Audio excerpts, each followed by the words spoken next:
que é, né? Eles perderam o poder político quando a capital sai do Rio e vai para Brasília.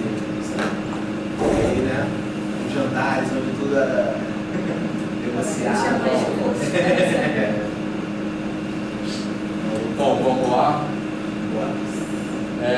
Então, antes de entrar nos textos de hoje, assim, queria falar algumas coisas sobre as próximas aulas, as últimas aulas da nossa disciplina dessa vez, tá? Então, como eu já disse várias vezes, foi muito difícil deixar coisas, escolher, né? Deixar coisas de fora.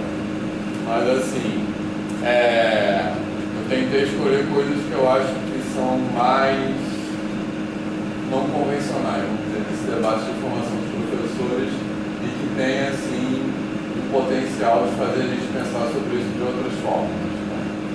Então, esse de hoje, sobre negacionismo, sobre o qual eu quero falar mais daqui a pouco, é muito assim, eu acho que é importante nesse sentido que eu acabei de falar, porque a gente pensar que para a gente combater, digamos, o negacionismo, a gente também precisa tirar a ciência do lugar de neutralidade, deixar de idealizar a ciência como uma coisa sempre do bem, etc. Aí nós vamos falar mais sobre isso daqui a pouco, né? Como o pessoal estava falando antes da gente começar, esse texto da Catemari, do Alan e da Bárbara sobre o estômago.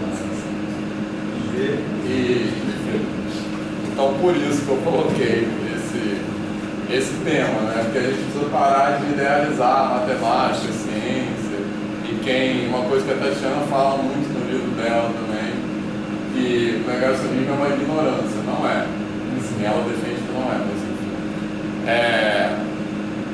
E aí na aula que vem, dia 4, a gente... Qual é mesmo? Dia 4? Pedagogia da Encruzilhada, né? E aí, também nesse sentido, né, que é falar a partir de outras referências, etc., que é a ideia de... E aí eu penso, né, a gente pensar sobre... esse texto não é especificamente nem de educação, né, mas é uma referência filosófica. Então é a gente pensar a partir, por isso que eu também já falei, não gosto nem de falar como religião, porque para mim, pessoalmente, Umbanda e Candomblé não são religiões, são sabedorias, não são religiões que são muito mais do que religião, nesse sentido. Então, pensar o mundo a partir dessas referências. Eu acho que isso pode produzir um outro mundo. Assim. E uma coisa que eu acho que é importante a gente pensar é que muitas vezes tem uma acusação, assim, que está botando religião no debate, assim. Mas as mesmas pessoas que fazem essa acusação não tem nenhum problema em usar, por exemplo, os deuses gregos como referência dentro da filosofia, né? Assim, o panteão grego, tudo bem, você pode usar, agora o panteão africano não. Aí eu acho que essa reflexão ajuda a pensar como o racismo é aprofundado. Então isso será na aula que vem, e aí a referência é um livro, tá? Mas a gente, com a ajuda da Michele, que já leu esse livro mais profundamente do que eu, a gente escolheu um capítulo do livro para vocês lerem, mas a recomendação é ler o livro todo, não até semana que vem, a gente puder, tá? Mas não é o livro do Rufino, não. Não é o livro do Rufino, então. Botei o livro do Rufino como uma leitura suplementar. Porque... O livro do Rufino ele vai voltar mais para a questão da educação. Sim, que é pedagogia da encruzilhada, né? Agora, tirando esse capítulo, ela vai estar muito na questão das celebrações da cultura, que também é muito importante, mas eu acho que é a questão do conceitual mesmo. Esses operadores conceituais, como ela coloca, tá? Pois é. Isso aí a questão é que as primeiras leituras que eu fiz sobre isso foi com o livro do Rufino. Mas o trabalho... Eu chamei ele. Ele já veio aqui também uma vez. Ele é da PBF. Eu sei. Mas assim... eu também. Quem me falou no trabalho dela foi o Alan, inclusive. O Alan é o autor desse texto. Vocês fizeram mais simples que o do Rufino? acho que eu fico difícil, assim, às vezes, de ler. Eu acho dela difícil também, não sei. É porque, assim, é uma dificuldade de estilo, né? Sim, não é isso. É diferente da dificuldade da Leia, porque na Leia eu acho que tem coisas teóricas, tem conceitos teóricos mais aprofundados ali. Sim. Não é que eles não tenham, mas eu acho que o que dificulta mais no livro é o estilo de escrita. O final é escrito. E no dela, eu não sei se tanto. Assim. Eu acho que ela é mais objetivo um pouquinho. Pode ser. Mas, na verdade, eu vou dela porque o trabalho dela é uma coisa meio assim, delicada, porque o trabalho dela é anterior ao do Rufino, e o Rufino não cita ela. Então, muito anterior, né? Assim, até algumas pessoas já estão meio que criticando o Rufino, várias pessoas, né, por causa disso. Mas será que ele conhecia também? Não sei, mas tinha que conhecer, tem doutorado. Sim, conhecia porque estava lá atrás na referência bibliográfica. Ou seja, sabia da existência. Talvez não conhecesse a fundo. Isso. Mas acho que a pessoa tem que fazer uma pesquisa se vai trabalhar sobre. Eu fico pensando assim, eu vou escrever uma coisa e aí, sei lá, participar da qualificação vão me indicar algumas coisas que talvez eu não conheça. Mas pode ser que também não me indiquem. Mas as pessoas já ouvem essa crítica e ele continua não citando. Entendi. Assim, não houve uma... Ele pode citar, assim, não é citar, não é concordar, né? Mas não, reconhecer... Não, e o fato de ser uma mulher negra, é como reforçar uma coisa que ele deve, uma parada que ele deveria combater, entendeu? Não, podia ter eles queriam ter incorporado. Vai ser ótima, torta de climão. E tem aquele vídeo, lembra, que a gente assistiu 20 minutos de uma reunião do Lacan, no ano passado, eu acho, em que ela conta numa live sobre quando ela concebeu esse vamos usar esse vídeo. Vou procurar pra gente colocar. É uma live de 2 horas, assim, mas tem uns 20 minutinhos. Eu lembro que você gostou. E tem toda a história dela contando como isso começa. Vamos voltar. Então, eu acho o trabalho dela, assim, ela foi uma das primeiras pessoas no Brasil, mas vou falar sobre isso. Assim, eu acho que é bom a gente começar a ler pelo trabalho dela, por ser uma mulher negra, está dentro daquilo que a gente já falou, de ler autores e autoras negros que são reconhecidos como deveriam. Né? E quando ela fala, inclusive, tanto no livro quanto lá, e quando ela começa, ela encontra um americano, ela fala numa, não sei se são alguma coisa nos Estados Unidos ou no trabalho, uma temporada lá, e encontra um americano que estava trabalhando também com as coisas. E ela cita, ela comanda, cara. É justiça, né? Exatamente, pois pode criticar, concordar, mas assim, você vai fazer um trabalho que pelo menos reconhecer que existe isso. Enfim. E aí na aula seguinte, dia 11, a discussão sobre branquitude, que eu também acho uma discussão essencial. Nesse dia eu não vou estar viajando, Michele que vai conduzir a aula, porque ela também já tem essa leitura mais desenvolvida do que eu desse texto que a gente dá Cidamento, né, que a gente colocou, que é um livro bem recente, Cidamento também é uma autora negra bem importante. É um livro recente. E também com a ajuda da Michele nós escolhemos, ela que escolheu alguns capítulos que assim, mas que a gente acha importante, só que são muitos capítulos. Então eu botei um aviso lá no Google Classroom para cada pessoa ler pelo menos 2. A recomendação também é ler o livro todo. Esse é um livro muito fácil, ele é muito tranquilo e é muito bom de ler. E acho que todo mundo devia ler, todo mundo trabalha na educação deveria ler. E aí o que a gente pensou, né, como foi muito difícil eu separar. O livro tem 10 capítulos, acho que a gente escolheu 5. Né? Foi muito difícil. E aí voltamos lá. O nome do capítulo é uma pequena frase explicando por que a gente escolheu aquele capítulo, para poder vocês olharem e escolherem cada um mais quer ler. Pensando, deixa assim, e daí dá uma discussão lógica, porque na hora que a pessoa for comentar, também conta um pouquinho sobre o que leu, assim. Então, eu complemento. Isso aí, mas a recomendação também é ler o livro todo, quando vocês puderem, tá? E também tá como leitura complementar o trabalho da Lia Schuckmann, que eu acho que é uma autora bacana, que fala sobre isso, do ponto de vista da psicologia social, né? Ela é psicóloga de formação. Também eu acho que é um trabalho bem bacana.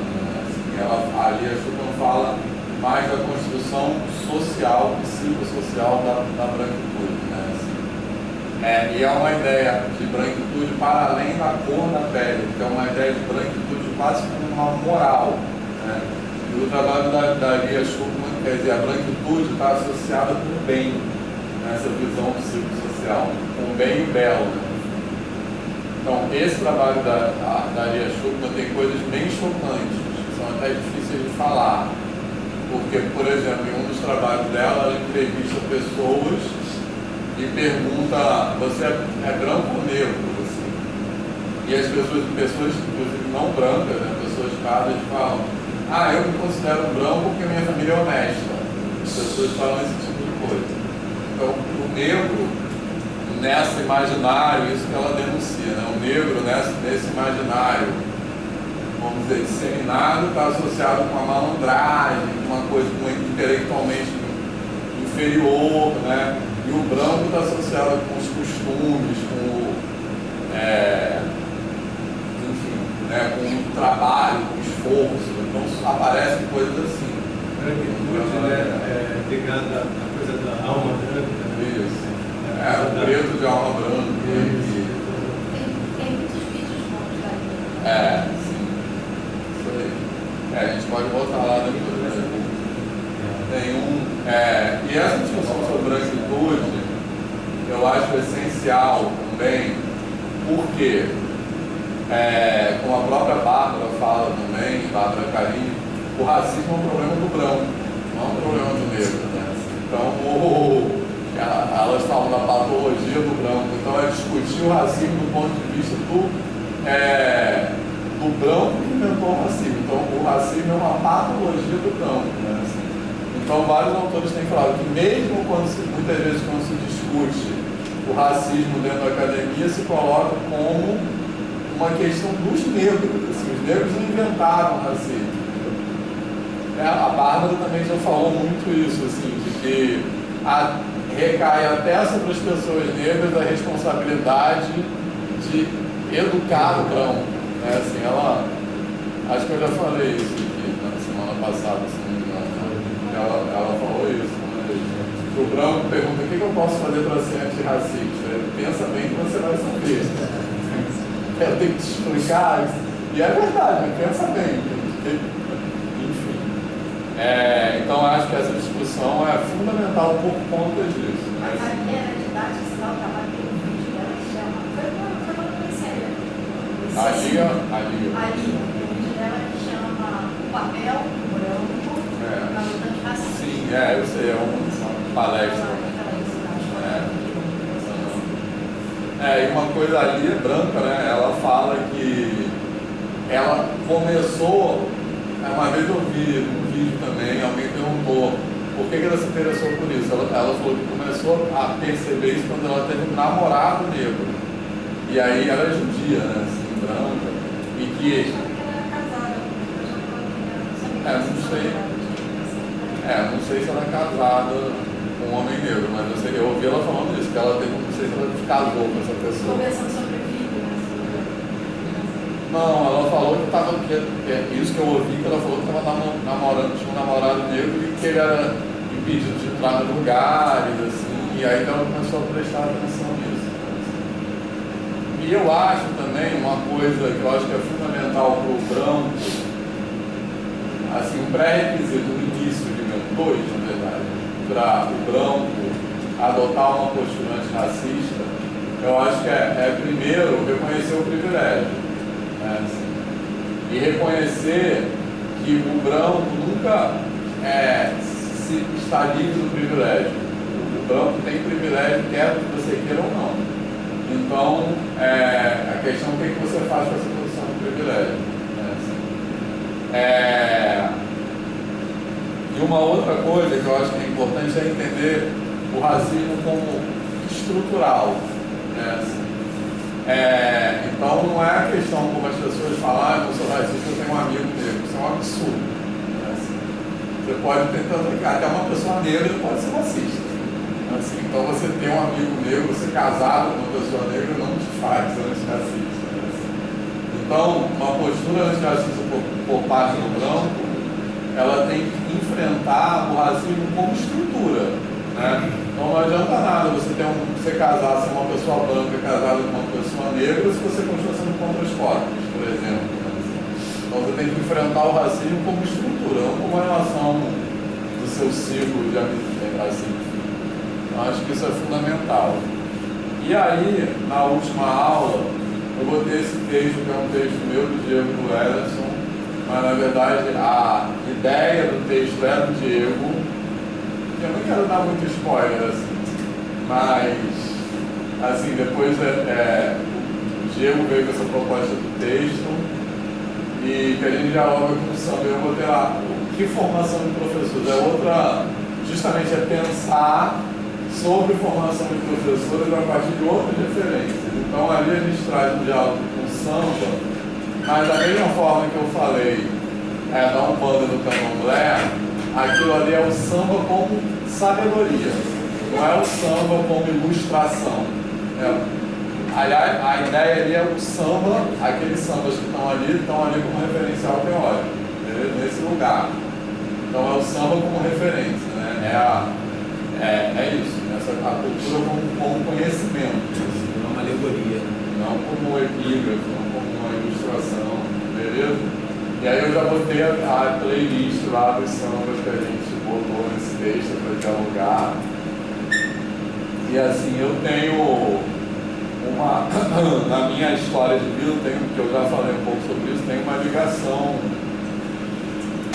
tanto com o samba como com a Umbanda e Candomblé, né? Assim, porque isso, eu venho de uma família de pai de pai e pai de mãe de origens muito diferentes. Assim, embora seja todo mundo branco, meu pai também, a família do meu pai é até mais branca que a família da minha mãe, porque meu pai era louro, de olho verde, mas é uma família periférica, né? Assim, que era da Ilha do Governador, e na época a Ilha do Governador era a minha mãe conheceu meu pai porque a família da minha mãe tinha uma casa do veraneio, na década de 50. Dava para tomar banho ali, né? Praia da Bia. Dava para tomar banho. Tem foto minha na Praia do Velhão, tomando banho. E as pessoas não tinham nem ponte, né, para ir nesse tempo. E aí, assim, o meu pai é dessa região e a família da minha mãe é uma família da zona sul do Rio de Janeiro, né? Assim. E é uma família bem escrota. Então, perdão, nem falo com eles, nem antes de Bolsonaro eu não falava com eles há muito mais tempo. Assim. E a família do meu pai, embora seja todo mundo branco, é uma família bem popular. Então, grande parte das pessoas era Umbanda e Candomblé na família do meu pai. E o meu pai era uma figura importante na escola de samba. Meu pai era uma figura assim, muito conhecida dentro da União da Ilha. E o meu irmão é compositor da União da Ilha. E eu cresci dentro dessa contradição, que é uma contradição muito representativa no Brasil, né? Porque meus pais se separaram muito cedo, eu morava com a minha mãe. E eu cresci ouvindo a família da minha mãe desqualificar a família do meu pai. E justamente com essa fala, eu lembro muito daquela música. Pra que discutir com Madame? Sabe qual é essa música? Até já botei aí em alguma aula da Elza Soares. Madame não gosta que ninguém samba, discute samba é vexame. Aquela música é as minhas tias falando da família do meu pai. É aquilo, né? Então o samba, tanto o samba como a Umbanda e o Candomblé tem esse lugar, assim, pra mim, entendeu? Como uma coisa que está na minha origem e ao mesmo tempo era muito desqualificada. Assim. Então temos uma representatividade importante, né? Assim. E para o Diego também, embora ele também seja branquíssimo, né? Assim, ele é morador de Ramo, filho de português. Essas coisas, as nossas origens que representam nossas origens, que essa minha história é essa coisa da mistura da origem, mas sem entrar no mito da democracia racial, né? Disso que eu estou falando, mas da contradição que atravessa as nossas origens. E o Diego também, ele é filho de português, ele é hiper branco, assim como eu, mas ele é de Ramos, então ele é muito ligado a então, a escola de samba ali. Assim, Não, a Imperatriz. A Imperatriz, exatamente. Então tem o samba de enredo da Imperatriz lá, enfim. Então, esse texto é um pouco isso. Então, essa a minha história é muito parecida, porque o meu pai era pardo, mas portuguesa, de Maranhão Gomes. Minha mãe é de uma família, sabe, riquíssima, né, no escritório livre, não sei o quê. Meu bisavô tinha um escravo lá atrás. E eu fui criado no médio, o samba e as religiões foram o que mais me chamaram a atenção. Então eu já tive um grupo de samba, né? E eu era chamado branquinho e bom de samba, de brincadeira. Os outros 5 eram negros, eu era branco. E sou branco. E assim, eu fui crescendo sem perceber um monte de coisas que muita coisa eu fui percebendo depois. Mas as aulas, eu estou falando isso aqui, estou que nem um desguiçado repetindo isso. Esses textos que eu estou lendo, essa coisa que, né? Cara, está mexendo demais comigo e com coisas assim, caramba. Eu fazia parte disso. Achava que não. Achava que porque tinha muitos amigos, né? Não era racista, não sei. Eu tinha uma série de atitudes racistas que eu não me dava conta que eram racistas, né? Então assim, você falou a minha língua aí, eu sempre no samba. Tem um final de semana que eu não esteve num dos 3 dias em algum samba, coisa ligada a isso. Exatamente. Bom, isso é bem a cara do Brasil, né? Mas enfim. Mas só uma vez, minha mãe, que era uma evoluída, não tinha problema nenhum. Pais e irmãs, 5 irmãs, nossa, você deixa seu filho passando, andando pé, e não sei o que, lá no Exu. Eu andava com guia, meu carro, meu carro, não sei o que. Nossa Senhora, minha mãe, graças a Deus. Mas enfim, vamos então passar ao assunto de hoje, né? Assim, sobre o qual eu já falei um pouco, né? Assim, então, basicamente a ideia desses textos, do texto do Alan e da Bárbara e da Catemari, eu acho que é isso, né? Assim, então, faz a gente pensar no que é o negacionismo. Então, o que a gente chama de negacionismo, a gente pode pensar a princípio como uma consideração seletiva de fatos, digamos assim, beleza? Então, quando você conversa com um negacionista, né, já falei um pouco sobre isso, não sei se vocês já tiveram essa experiência, quando você conversa com o Bolsonaro, por exemplo, né, assim, você fala uma coisa e a pessoa repete a mesma coisa que ela tinha dito antes, ela não contra-argumenta. Né? Assim, não adianta você argumentar um negacionista. Né? Assim, a pessoa repete a mesma coisa, então a pessoa fica presa. E você falou uma coisa muito importante, o negacionismo não é uma ignorância. Não é. Não é uma falta de conhecimento. Então, mas ele não consegue argumentar. Não, ele argumenta, eu acho que argumenta. Eu acho Agora que é não isso. Já tentou conversar com um terraplanista? Não. E não fosse argumento. Só que os argumentos. mas a questão é que os argumentos são selecionados, né? São muito determinados por aquilo que a gente chama de viés de confirmação, ou seja, a conclusão é a priori e a conclusão não é desestabilizada por outros fatos. Assim, basicamente é isso que caracteriza, se a gente for buscar uma definição do negacionismo, é isso que caracteriza o negacionismo. Né? Assim, Ele só usa os dados que endossam o que ele pensa. Aquilo que ele já quer saber. E isso é o contrário do que a ciência deveria ser. Né? Porque a ciência se distingue, por exemplo, de uma visão como essa, dogmática das coisas, por uma posição de colocar as suas verdades sob questionamento a todo momento. Então, nenhuma verdade científica é intocável, né? Nenhuma verdade científica, os fatos científicos estão sempre em questionamento. Beleza? Certo? Então, é isso que deveria, pelo menos, caracterizar o negacionismo na ciência. Tá? Mas se a gente entender o negacionismo dessa forma que eu falei, como essa seleção, né, enviesada de fatos que não desestabilizam uma verdade que é assumida a priori, a própria ciência historicamente já foi negacionista, né? Então, que é o que o texto deles nos ensina. Então, questão negacionismo para quem? Só que isso só passou a incomodar as pessoas. Pós-verdade para quem?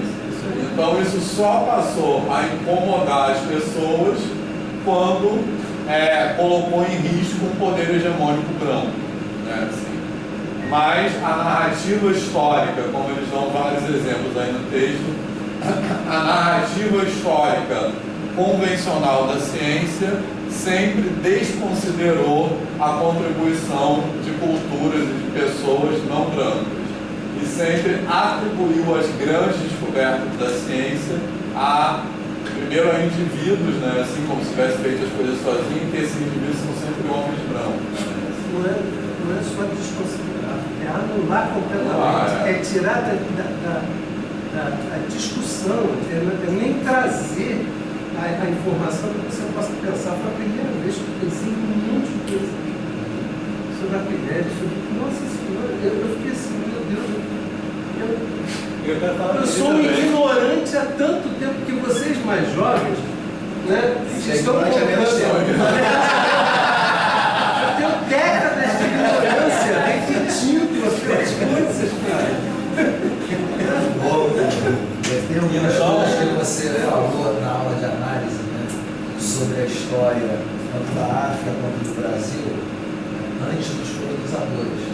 A gente não conhece, a gente não estuda, já passou a fazer essa reflexão. O que estava acontecendo no Brasil em 1300? Outras coisas que nesse texto, né, você também já falou nas aulas, era sobre o velho mundo, já que existia uma sociedade egípcia e africana, como é que eles são retratados como pessoas brancas. Exatamente. Então, até a referência de civilização africana é o Egito. E aí você fala assim, é um negacionismo que a gente vem falando sobre isso, intencional. Aí assim, como você vai contratar isso? Entre outras tantas questões, né, a tecnologia do plantio, né, que busca pessoas específicas naquelas plantações que não era da região deles, que trouxeram para cá, até isso é proposital, e todo o mérito é atribuído a pessoas que não fizeram, eles não tiveram nenhum esforço, Você tinha certeza desse mesmo, né? Os colonizadores ensinaram, né, as técnicas de plantio, de tudo aos escravos. Exatamente. E outro não. Os escravizados chegavam aqui, tinha um Senai, né, para receber. Então você vê assim, até a questão do escravo e escravizado, que ela fala, é intencional. Quando eu coloco que você é um escravo, a culpa é sua. Porque se eu escravizar, a culpa é minha. Assim, eu tenho não falando sobre essa vai tomando essa consciência, eu às vezes fazia alguns questionamentos, nem tinha essa consciência. Eu tive em Portugal em 2018 e as pessoas lá faziam algumas falas que aquilo me incomodava, né? Então, sobre a coragem dos navegantes, né? O infante Dom Henrique, né? Como ele era um homem à frente do seu tempo, o ouro de Portugal. Aí quando eu vi aquele ouro de Portugal, eu falei assim, eu estou querendo conhecer as minas de Portugal, olha o filho. Aí ela, Brasil. Então não é aqui, era no Brasil. Eu falei assim, aí eu emendei, né? Então o Brasil ficou muito rico, né? Quando vocês compraram esse ouro do Brasil. Aí ela, você não olha pelo Rio de Janeiro, aí ela, entendi. Aí já mudou o assunto. Aí eu falei assim, se vocês trouxeram o ouro, deixaram o dinheiro. Então o Brasil está rico. Se não fez isso, o nome disso é ouro. Né? E quando eu estava falando do Infante Dom Henrique, eu até fiz um questionamento, porque ele se coloca como uma pessoa brilhante. E ele era filho do rei que incentivava, né, as navegações. Então ele é um grande navegador. Eu falei, ele é um grande navegador? Quantas navegações ele fez? Eu falei assim, ele na verdade é o chefe da milícia, porque ele era o dono do porto e ele é que inventou o imposto. Então te colocava para navegar e quando você voltasse, eu que receberia. Ele era o dono das mães. É isso, não, agora falando de ser um ponto. Aí eu falei, você coloca a história de uma forma que vê a fantasia,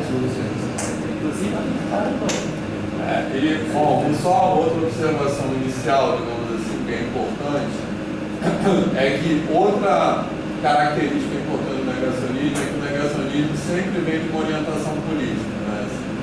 Então, não é assim à toa que acontece o negacionismo, porque está acontecendo agora com vacina, com terra plana, é uma apropriação dessas verdades, né, assumidas por um grupo político, por uma corrente política, digamos assim, que é a extrema-direita.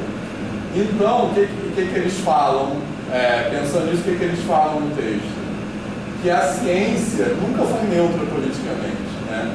O negacionismo não se estabelece na neutralidade, ele se estabelece a partir de uma orientação política. Então a ciência sempre foi politizada, mas ela se declara neutra, o que torna isso mais perverso ainda, né? Então, a maneira de combater o negacionismo, muita gente pensa, é reafirmar a neutralidade da ciência. E com base nesses textos, o trabalho da Tatiana também, acho que ajuda bastante a pensar nisso, que para combater o negacionismo, a ciência tem que se politizar, né? Um exemplo muito evidente disso, assim, hoje, são as mudanças climáticas, né? Assim, que assim, a gente não combate as mudanças climáticas só com uma ciência neutra, mas com uma ciência politizada, né? Porque as mudanças climáticas também vêm com negacionismo, etc. Não, até negando as mudanças climáticas. Negando as mudanças climáticas. Então, essa ciência precisa, e aí é o que a gente tenta falar no outro texto, né? Assim, que é essa história da giga da capoeira, né? A ciência, ela precisa se abrir para o questionamento. Então, se colocando como uma coisa rígida, assim, a ciência está fortalecendo o negacionismo. Afastando cada vez mais. Afastando cada vez mais, porque... Uma coisa incontestável. Então, dogma por dogma, tanto faz. Exatamente. Então, acho que essas são algumas coisas importantes inicialmente para pensar. Por isso que a gente fala, esse jogo da capoeira, né? Isso é a ciência se colocar em jogo. E o jogo da capoeira, isso é o que fala, é um jogo cujo objetivo não é destruir o outro, né? Assim, então, assim que a gente é jogar o mesmo jogo. Então é assim que a gente tem que entrar no debate, tem que entrar no jogo, na giga. Né? Assim. Então, essas algumas observações iniciais. Então, acho que o Rogers queria falar do texto. O que a Tânia falou do Arquimedes, quando eu fiz a leitura do texto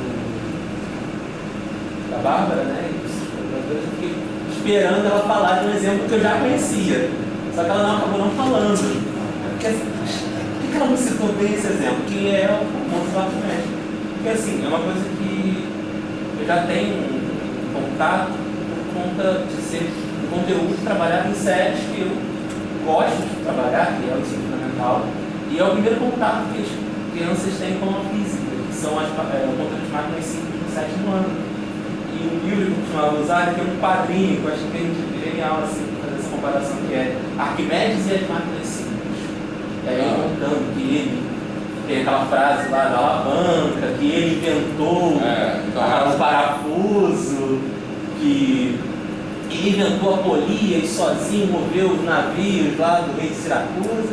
Enfim, ele coloca a figura, aquele homem, como se ele fosse o grande. E só um trechinho aqui: Arquimedes foi matemático e inventor grego, que alguns consideram como precursor do método experimental nas ciências. Antes disso não tinha ciência. E aí eu comecei a pesquisar, mas ele inventou mesmo. Aí o Jardim Suspenso da Babilônia, como é que a água subia da piscina? Ele capturou algumas invenções de alguns povos, de outros locais, e introduziu. Então, aí entra aquela coisa que o Vitor falou, não é dizer que não foi ele, mas é entrar nesse jogo. Qual é o jogo? Não, ele não inventou, ele simplesmente aplicou isso. Ele foi o primeiro a aplicar isso no contexto da Grécia. Então não é desqualificar a personalidade dele, mas colocar ele no local. Exato. Que é de direito. Foi quem introduziu na Grécia. O problema é essa, não é para desqualificar, desconsiderar a contribuição grega, né? Mas o problema é essa narrativa histórica que coloca a Grécia, né, os gregos, como se tivesse surgido tudo do nada ali. Sim. Então, como se não tivesse havido nada antes em outros lugares, e como isso também não influenciou os próprios gregos, né? Assim. E também uma coisa muito importante é a coisa da individualização, que é isso, colocar sempre fulano, é aquela narrativa da ciência que a gente chama de heróica, né? Assim, por isso que eu odeio chamar teorema por nome de pessoa. Em geral é mentira, né? Isso é horrível, né? Porque as crianças, né, nossos alunos, eles acham que a matemática tanto tem a pergunta, quem inventou a matemática? Sim. É isso porque justamente a gente tem essa mania de uma única pessoa. Você tem que personalizar aquilo e aí ninguém entende que a matemática é uma construção social. E aí, eu fiquei com isso na cabeça, eu falei, não, vou começar a correr atrás de livros, poxa, é o primeiro contato que o aluno vai ter com física, e vai ser logo assim, idealizando o Arquimedes como o grande cara. E aí eu achei um outro livro. Mas os livros didáticos têm assim? Esse foi o que eu acabei de ler para você, foi outro livro didático. Era o livro que eu usava. Gostava bastante. E aí, esse outro livro, ele acaba botando, também foram encontradas ferramentas pré-históricas, foram encontrados o uso das polias na Síria, na Babilônia já tinha relatos, e o Arquimedes provavelmente introduziu isso na Europa. Então, assim, a diferença. E o interessante é eu, de certa forma, já conhecia um pouco essa história, mas eu não sabia dar esse nome que o texto por trás desse jogo. Tipo, você trazer as coisas para o diálogo e entender que uma não é superior à outra e que elas uma não anula a outra. A gente acaba criando nossa cabeça, não, para superar uma coisa a gente tem que trazer a nossa ideia, mostrar para o aluno que ele vai entender que a ciência não nasceu na Europa. Não, caramba, tem que botar as coisas em diálogo, e eu não tinha essa percepção. Eu acho que esses dois textos me ajudam a pensar nisso. Não existem dicotomias o tempo todo. A gente tem como trabalhar uma coisa mais... Até porque quando a gente pensa muito em dicotomia, acaba acontecendo que na matemática assim, beleza, então começou na Grécia. Pô, a Grécia pegou muita coisa do Egito. Não, então vamos falar o seguinte, a Grécia, ela formalizou, como se aquilo ali fosse um conhecimento menor. Eles só ficavam testando as coisas e quando dava certo, entendeu? Também tem esse problema, quando você põe pra duelar, um dos dois tem que sair mais forte. Cara, não, sério, no Egito, até hoje eu tenho que ficar o tempo todo lembrando que ele é África. Porque eu fui colonizado mentalmente. Eu nunca conseguia ver o Egito no território africano e com o povo teu. Você sabe que é uma coisa que eu refleti, né? Olhar que o Egito aquele jogador da Liverpool, aquele atacante, um atacante que às vezes me faz lembrar que o Egito é da África. O Salah é aquele jogador da África. Quando coloca assim, no continente africano, o Egito, quando eles falam, né, do jogador, ele é africano, porque o Salah, o fenótipo dele não é negro, né? É barbudo, tem cabelo caracolado e tal. Exatamente. Né? O que acontece é exatamente isso. Né? São anos e anos colocando na nossa cabeça que, né, o que a África é inexistente, o Egito é um ponto inicial, mas se fala um pouco só tal, mas aí agora vamos para os gregos. Né? Os gregos, eles, vamos dizer assim, o Egito da antiguidade não é esse que a gente tem, esse acaba sendo o Nilo da Etiópia. Exato, é muito mais voltado para a Etiópia. O Egito Negro que eles chamam. A química, né? Quando eles falam da química também, a gente não pensa. A mumificação foi como? Não. Era uma cagada lá, né? Que usava alguma coisa que de repente era para mumificar. Claro que não. Depois eu quero falar sobre isso também. Michele, queria falar? Então, tem questões ali que eu fiquei até contente quando eu vi o negócio dos calendários, porque eu aprendi isso esse ano. Como que eu aprendi esse ano? Eu aprendi estudando com a minha filha, gente. Porque a gente estuda, né? Aí ontem eu falei, olha, pega lá seu livro de história, que eu quero tirar foto. Tirei a foto para vocês aqui, os quadrinhos, né? Diversos povos e diversos calendários. Os antigos egípcios dividiam o ano em 37 partes, 36 com 10 dias cada uma e uma parte com 5 dias. E eles calculam depois dos exercícios qual é o tamanho do ano deles, para ver a batia, né, gente? Depois, os iorubás que vivem na Nigéria, no Benin, no todo, em Serra Leoa, tem um calendário com 91 partes, cada uma com 4 dias. Depois, a Etiópia, país africano, tem um calendário próprio que tem 12 meses, 30 dias e um mês com apenas 6 dias. E aí eles fazem os cálculos para ver, e aí como é que eu vejo essa questão do sol, eles continuam toda essa questão da astronomia, e eu fiquei sabendo, além disso, esse ano. É bom você ver, você vai como é que você falou, pai? Não era assim, né? Mas eu queria colocar também uma questão que o Vitor estava falando, né? Essa questão da ciência sair do lugar de neutralidade. De fato, assim, a gente fica muito vulnerável se a gente defende a ciência como uma coisa absolutamente objetiva. Porque não existe possibilidade de ser, porque para ser você precisaria ter um conceito de verdade absoluta e uma possibilidade de desvelar tal verdade absoluta. Então, tem certos fatos, por exemplo, que a Terra que é uma coisa que empiricamente tu faz. É incontestável. A Terra para mim é redonda, mas é aproximadamente redonda. Né?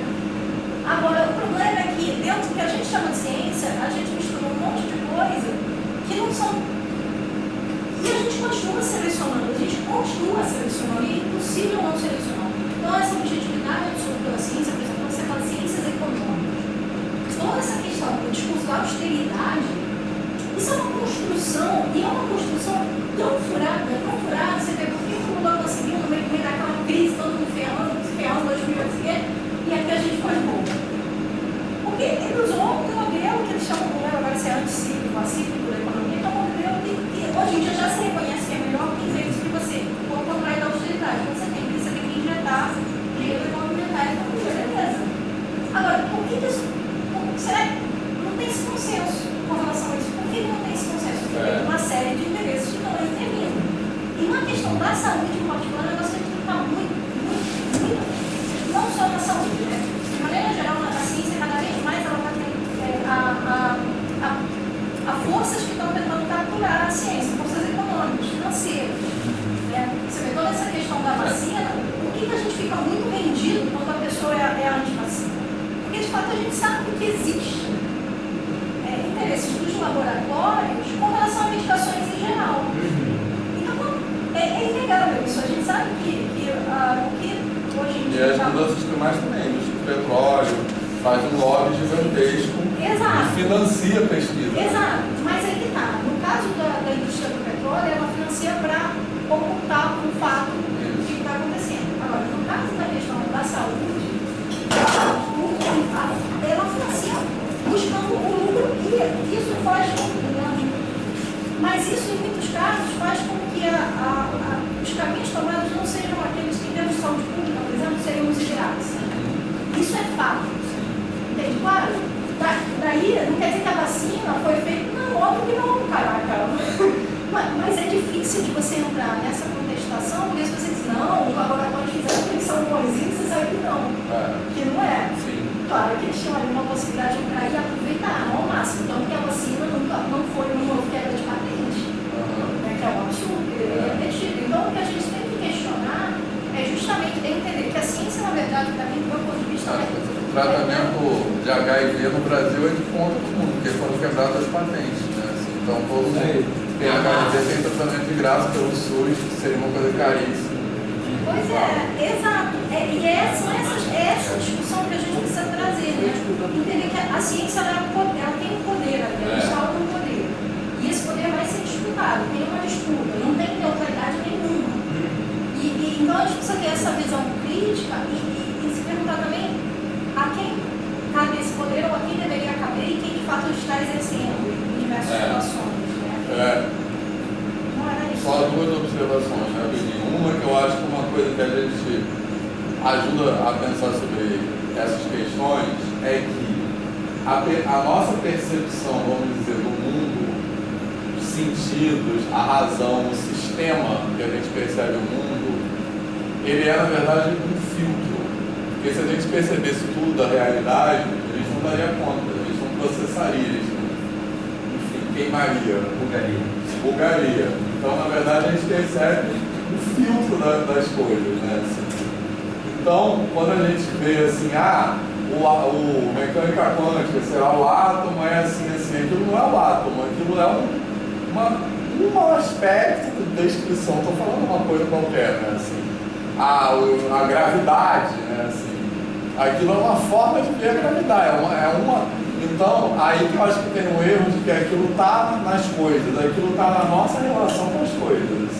É uma seleção da nossa relação com as coisas. Então, aí isso causa essa visão de que a ciência está nas coisas, que a verdade está nas coisas. Não tem verdade nas coisas, porque as coisas são muito mais do que a gente imagina que elas sejam, né? E uma outra observação que tem nada a ver com isso, assim, sobre o que a Michelle falou também, que eu acho que é importante a gente saber que esses grandes poderes econômicos que fomentam o negacionismo por interesse econômico, né, assim, é importante saber o seguinte: eles usam uma estratégia que é muito esperta e que aí a gente, para combater, a gente não usa essa estratégia, porque eles não enfrentam de frente, eles não negam, eles semeiam uma dúvida. Então eles não falam assim, por exemplo, mudança climática.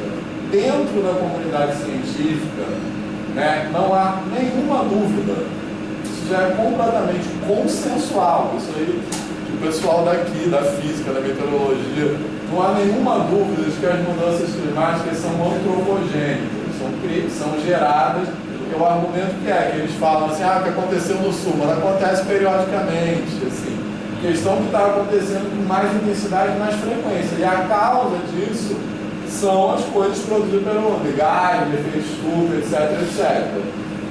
Então, dentro da comunidade científica, não há qualquer dúvida disso. Isso é um fato consensual, de que as mudanças climáticas são antropogênicas, elas são provocadas, enfim, pelo homem. Aí essa galera financia algumas pessoas, cientistas, né, que tem uma financiada assim, e vão dizer, não, mas eu tenho outra teoria. Então eles semeiam uma versão de que dentro da mesma coisa, com vacina, a mesma coisa. Eles semeiam uma versão de que dentro da comunidade científica haveria um grupo que defende uma posição e outro, então eles não desqualificam o grupo. O Brasil Paralelo faz isso o tempo todo. Exatamente. Isso, nós estamos trazendo aqui um cientista que tem essa visão. Cara, eu fiz essa discussão com a Ronda em 2011. E aí, mudança climática. Ele falou, não, mas tem esse cientista. Exato. Ele mostrou um cientista. Aí eu falei, beleza. Está dizendo que no Brasil todo tem um cara só. E quantos tem que falam o contrário? Exatamente. E esse cara, porque ele é financiado, ele tem então, essa estratégia é muito esperta, porque eles não desqualificam os caras que falam. Eles falam, não, mas tem outro que fala. Depende de como você analisa os dados. Isso, exatamente. No Porta dos Fundos tem uma sequência de vídeos que é isso, já viram? Eu vou cantar, que eles chamam assim. Vamos ouvir os dois podcast? Tipo um podcast? Assim. Eu vou cantar, são antigos já. Eles falam assim, vamos ouvir os dois lados. Aí se apresenta assim, agora a professora falando de tal, que é professora titular, não sei da onde, e o seu fulano, que viu. Enfim, aí é isso, né? Vamos ouvir os dois lados, entendeu? Porque recentemente começou a sair uma notícia, não li tudo, que houve um programa do governo americano, através do Pentágono, do Departamento de Estado, que financiaram parte da campanha de vacina. Porque o intuito era desacreditar a produção da vacina na China. Então, como um todo, eles desacreditaram a vacina como um todo, e aí depois eles iam entrar com uma contra-campanha dizendo, mas a americana, mas aí o intuito era simples. E aí a gente pensa, mas por que ir contra a vacina? A gente pensa principalmente nos medicamentos, mas aí percebe, o governo americano, claro que a gente pensa pior possível, mas aí começam a sair esses dados, esses fatos vazando, e fica claro que tem todo um interesse econômico pesado no aspecto micro. Quando eu vi aquilo, eu falei, mas isso chegou a acontecer aqui, porque, de alguma maneira, muita gente deixou de tomar vacina, perguntava qual era, quando era a chinesa, não queria tomar. Mas eu achava que isso era algo assim, preconceito com o não, é o que está. É o que está. Isso é o pai. Meu pai sim. Lá, Sua mãe. meu pai que é ele tem uma visão mais esperta. Ele reforça o momento, ele vai lá tomar vacina. Levanta a música. Primeira coisa é que no Terminal Gentileza, no centro do Rio, está com um centro de vacinação. Muito em breve, o professor já pode tomar nova dose para a província. Já está liberada para todo mundo maior de 5 anos de idade que tem algum que está em grupo de risco. Maior de 5 anos de idade que está em grupo de risco já está liberada. E muito em breve, professor e funcionário de saúde entram, porque nós somos ali prioritário. Isso é a primeira coisa que me passou pela cabeça. Boa. Eu sei que no Terminal Gentileza eles estão com um posto de vacinação interno no terminal. Na linha que eu estava falando, mas eu não concordo com você, mas obrigado pela gentileza.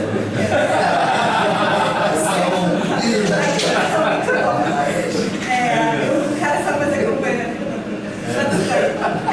mas não era isso que eu ia falar. Mas o que eu ia comentar é que, assim, uma outra coisa que eu acho que quebra muito o movimento, tem outras coisas para comentar, mas uma que é assim, a gente quer muito defender ciência, e a gente pode defender, pode discutir o que é ciência, mas assim, essa que a gente está falando do tomem suas vacinas, não se automediquem, mudanças climáticas existem, esse tipo de coisa. Mas ao mesmo tempo, não é só o seu Zé que pode aparecer no podcast falando, é entender que qualquer grupo vai ter gente que está ali pelo bem e vai ter gente que não está ali pelo bem comum e tem gente que não vai ter. Então você pode ter um doutor dentro de uma universidade mega renomada e que vai estar fazendo ciência ruim. Exato.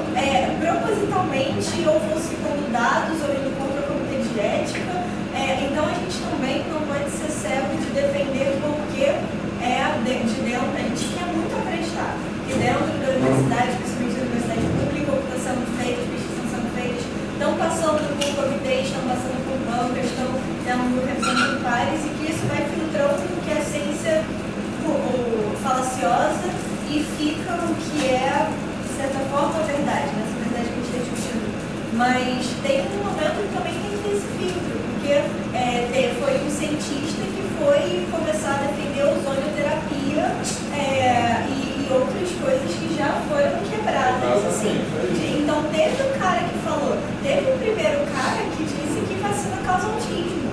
E esse cara teve que ser desmoralizado e banido da academia, mas até hoje tem gente bate isso já faz mais de 30 anos.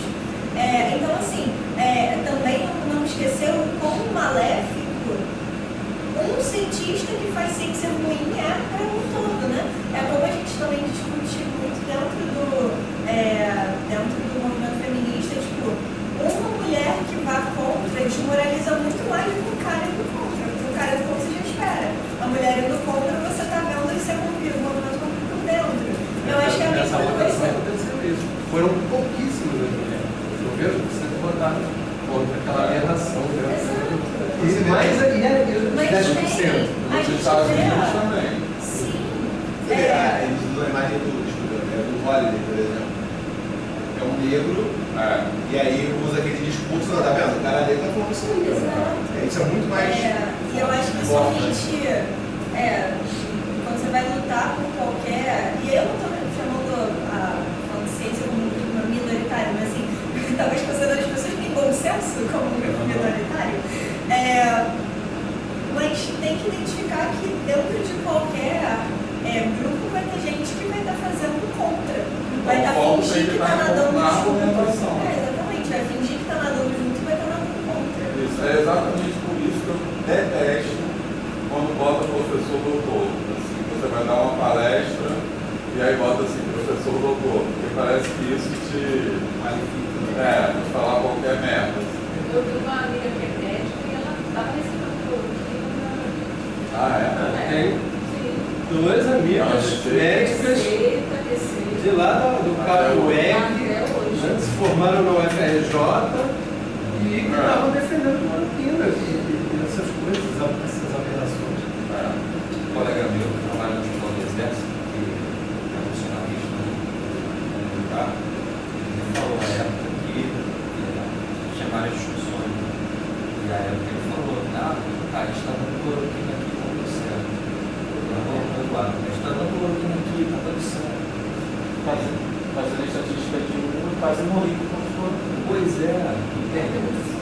Eu falei pra mim que eu tava comendo pudim que não tinha pego também. Eu tô mais tarde, tá bom. Mas acho que é isso que você está conversando aqui, assim, é intencional. É a política de fumaça. Então, muitas vezes, você fala assim, tem uns que são financiados.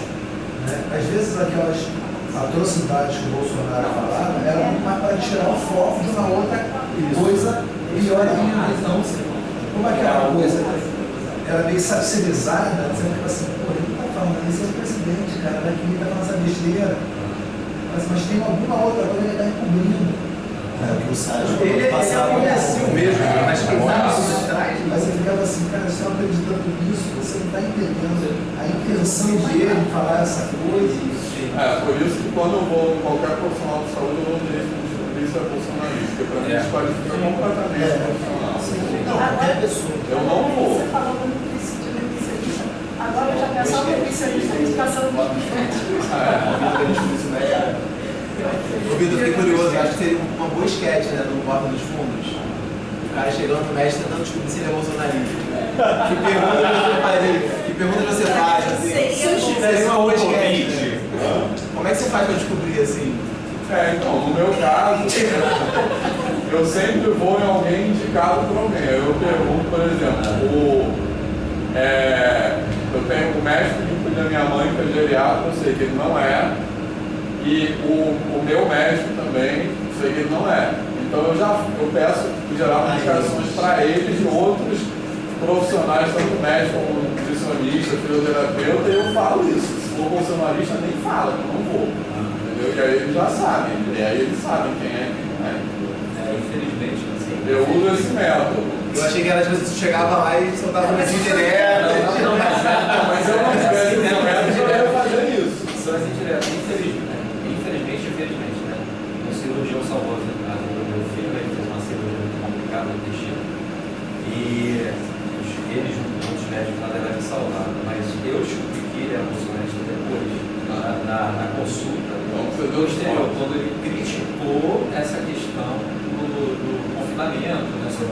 Aí, já tem medicamentos aí que já fazem efeito. Eu falei assim, caralho, esse cara vai falar por. Aí eu fiquei quieto, né, na minha. Eu falei assim, não sei se eu agradeço a você por ter pensado ou se eu começo a falar um monte de coisa aqui. Né? Você falou isso? Não. Eu fiquei quieto pra mim, aí eu falei com a minha esposa também, deixa pra lá, deixa ele falar, fala, deixa ele falar. Entendeu? A gente estava incomodado com isso. Mas assim, eu coloquei essa questão do exército lá do amigo, né? Mas eu faço isso porque se o cara é bolsonarista, eu não vou confiar em nada. Não, exatamente. Mas como é que vai ser o depois, né? Como é que vai ser o depois, realmente? Ou seja, isso acontece, né? Quando você já está no meio do caminho e você tem que continuar com as coisas lá. Mas enfim, eu estava querendo colocar também essa coisa literalmente desse Brasil paralelo que existe nesses vários grupos. Em grupos de médicos existe, em grupos de, por exemplo, o próprio exército parece que é um Brasil paralelo, um Brasil que acredita em coisas, que vive coisas que a gente não vive, que a gente enxerga isso completamente de outra maneira. Tem pelo lado, né? Pela direita, ela viu uma brecha que era as redes sociais, essa coisa de disseminar. O Witzel saiu de menos 3%. E ganhou. E quando olharam, peraí. E assim, as bolhas, eles fazem de uma forma tão bem organizada que a esquerda não consegue fazer. O Thiago dos Reis vive falando, o Portal do José também, para que o governo está começando a botar a cara. E de tanto eles reclamarem, que são caras que têm, vamos dizer assim, são detonados. O Lula está começando a falar de manhã, e indo lá botando a cara, né? E aí eu vou falar uma coisa que você tinha falado de economia, que é o seguinte: o Lula botou a cara de uma entrevista para o UOL que eu vi ele inteirinho. A mídia toda, que é toda de direita, Estadão, Globo, não sei o que, Jornal Nacional, sei lá, meteram um pau, falando que o dólar subiu por causa do nada. O dólar subiu em relação a quase todas as principais moedas do mundo. Não tem nada a ver, não tem nada a ver. E o Lula também é presidente da Suíça, não sei o que. Não tem nada a ver agora, se ele continuar falando, vai continua. Essa coisa de ajuste fiscal é de propósito. Eu falei com os amigos aqui, não me estender. Eles ficam falando, não sei o que. Eu falei assim, olha, para mim está muito bom. E quando eu saí do Colégio Santa Mônica, eu tinha 36 anos, graças a Deus eu saí com uma bolada. E eu simplesmente, quando entrou esse Campos Neto, eu tirei de tudo quanto é aplicação e botei no CDB.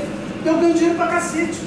Então não é por isso que eu vou defender taxa de juros alta, porra. Eu vou fuder todo mundo. Eu tô ganhando dinheiro dessa, Vitor, há 2 anos. Mas, quando aí foda-se todo mundo. Marcar um show. Foda-se.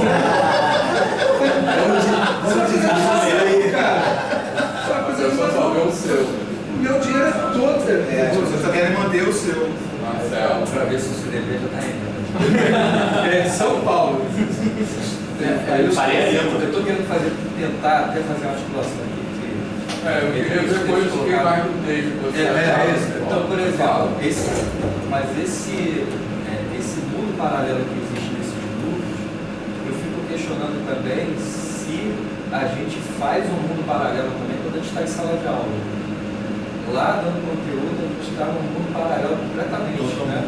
A gente não envolve, né, os alunos, a gente não coloca essa ciência. Qual é a ciência que a gente quer colocar para os alunos? É aquela ciência distante, é aquela ciência da verdade única, é aquela ciência do diálogo, aquela ciência que tem todas aquelas características que vocês colocaram no texto, né, da problematização e daquela, agir no vazio, né?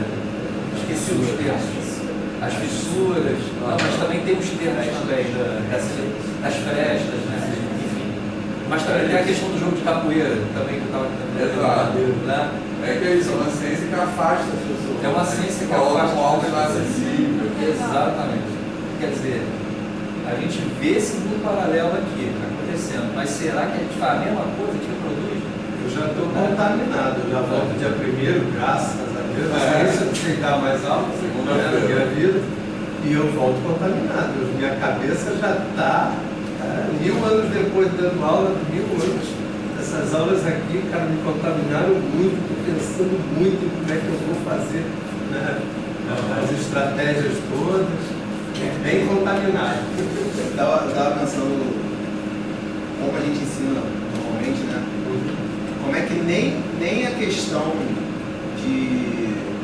do aluno entender como é que é um argumento, a gente trabalha na matemática.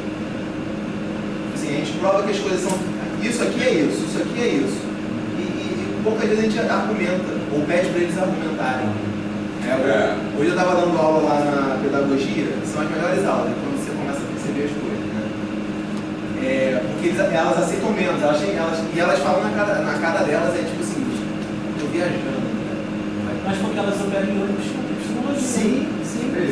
Elas acostumaram a operar em outra forma. Os nossos alunos matemáticos acham que pode fazer daquele jeito sempre. E eu estava trabalhando material concreto, então também já é outra pegada, assim, tipo, tu percebe, as pessoas não estão acostumadas. Aí eu me perguntava assim, tipo assim, por que a área desse quadrado é tanto? Aí a garota respondia assim, não, professor, porque esse pedacinho aqui é igual a esse pedacinho aqui. Aí eu ficava instigando, né? Mas por que é igual? Isso a gente não faz nosso nome. A gente vai lá e fala, ó, isso aqui é igual qual disso, semelhança, né? Congruência, lá do outro lado. Não deixa ela argumentar, sabe? Aí você não fica me instigando assim, mas por quê? Mas será que é igual a esse? Isso a gente não faz nas nossas aulas de matemática. Então assim, nem construir a argumentação e ser crítico, porque eu acho que isso é ser crítico, assim. Eu poderia chegar lá e falar, isso é igual a esse. Ela ia falar, e aí eu falo, mas e se não for? O motivo pelo qual a gente não faz isso, porque a gente é formado para não fazer isso, mas eu acho que o motivo é porque se a gente faz isso, a aula pode ir para outro lugar. Sim. Isso. E aí a gente não quer ir para um lugar que a gente não sabe, que a gente não quer dizer que... Não sei isso. Você pode ir para uma coisa imprevisível. Segurança. Você quer E aí a garota, controlar. e é muito legal, porque ela falou assim, eu construía, tipo o geoplano, vocês conhecem o geoplano? E aí você faz o quadrado dentro, tipo o teorema de Pitágoras, né? Ele fica inclinado assim, né? Aí eu falei, quem te garante que são quadrados? E aí ela falou, não, tem que ter os lados iguais. E ela pegou uma régua para medir, né? Cara, é muito legal, né? E aí ela começou a fazer a conta com fração. E aí eu fui investigando, não, mas olha só, isso aqui é uma atividade para um aluno de 8 anos. O aluno não sabe inflação ainda. Ela não sabe inflação. E aí é legal, assim, você vai tirando do lugar, sabe? Mas é muito louco, assim, a gente não faz isso. É muito difícil a gente fazer isso na escola. Mas se a gente não instigar... Eu comecei a ter essa percepção, não, só porque quando eu comecei a participar do projeto Fundão, que era isso, que assim, até o nosso grupo que eu fazia parte, que era a professora Lúcia, a gente pesquisou muito tempo sobre fazer matemática, e você colocar o aluno para pensar sobre aquilo que ele está fazendo e não aceitar, né, de prontidão. E aí, pensando no texto, eu gostei muito do termo que fizeram, que é o pesquisador de Cambona, que traz, né, da religião africana esse termo, que é isso, a gente aceitar que a gente vai dar uma posição de que pode não ter certo ou errado, e você não saber lidar com aquilo, você entrar no jogo e permitir outras possibilidades para a sala de aula.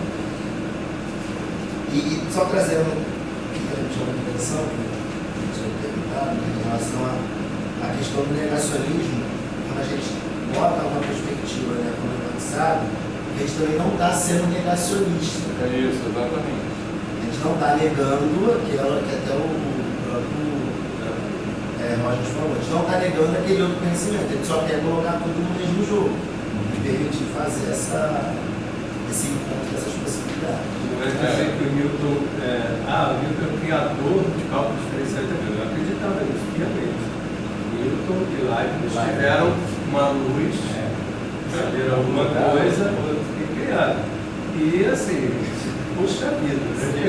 Quando a gente começou a aula, falou que quem não cita quem, então especialmente ele não citar quem mandava cartas para ele dando dicas. Exatamente. Eu aprendi muito assim. Ele viveu lá também, de Euclides e tantas coisas. Viveu antes lá. Se a carta aqui recebeu um inimigo, ele falava, peraí, vou usar isso, mas a observação não vai para ele nunca. Exatamente. Eu acho isso que o Johnny falou muito importante, né? Assim, porque é isso, né? A gente acha que o que caracteriza a ciência não negacionista é ela ser rígida, mas é o contrário disso. Né? Isso que se quer negacionismo. Então, você colocar a ciência no jogo, como a gente coloca aí, isso que é não ser negacionista, né? Porque está aberto ao questionamento. E a deixar de acreditar, assim, deixar de colocar uma verdade que antes era tida como absoluta. Né? Assim, é isso que caracteriza o contrário do negacionismo. Mas, enfim, café agora. 3 minutos. Por favor. 5 minutos. Matemática vai inclusive essa biologia, você está vendo a falar,